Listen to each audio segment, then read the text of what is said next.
प्यार करत रही हम जनों से ज्यादा हो, जाने कैसे उनका बदलल इरादा हो।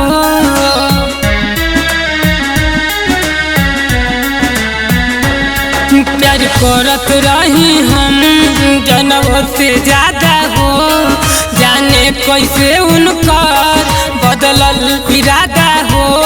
जब से जज्बात बदलल कोई और भागई, हमारी जानू के दिल में कोई और आ गई।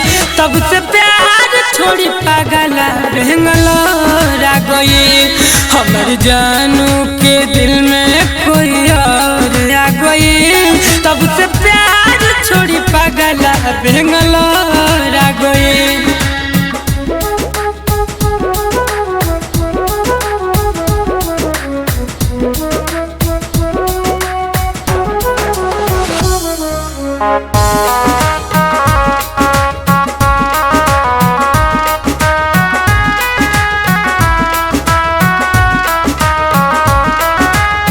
उनके चक्कर में न खात रही खाना, हम तो भइल रही उनकर दीवाना।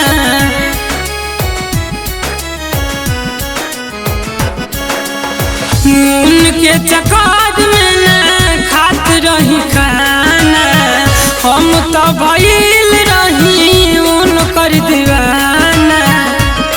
हमारे खाना परोसल कोई और खा गई, हमारी जानू के दिल में कोई और आ गई। तब से प्यार छोड़ी पागल बेंगलोर आ गई, हमारी जानम के दिल में कोई और आ गई।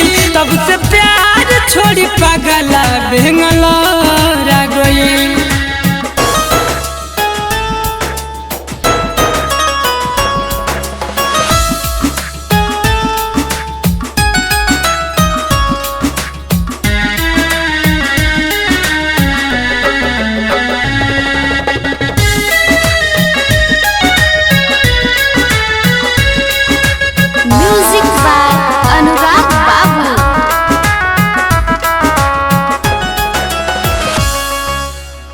गोविंद प्रेमियों के चहल दिल जान से, तब वो देखे अंगेज आर्या के ध्यान से।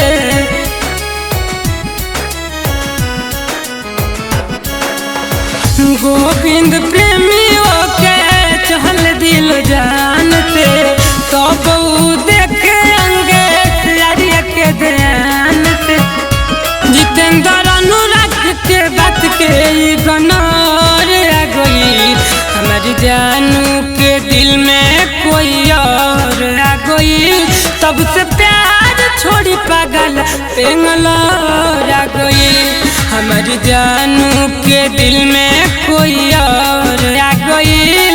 तब से प्यार छोड़ी पागल बेंगलोर आ गई, छोड़ी पागल बेंगलोर आ गई।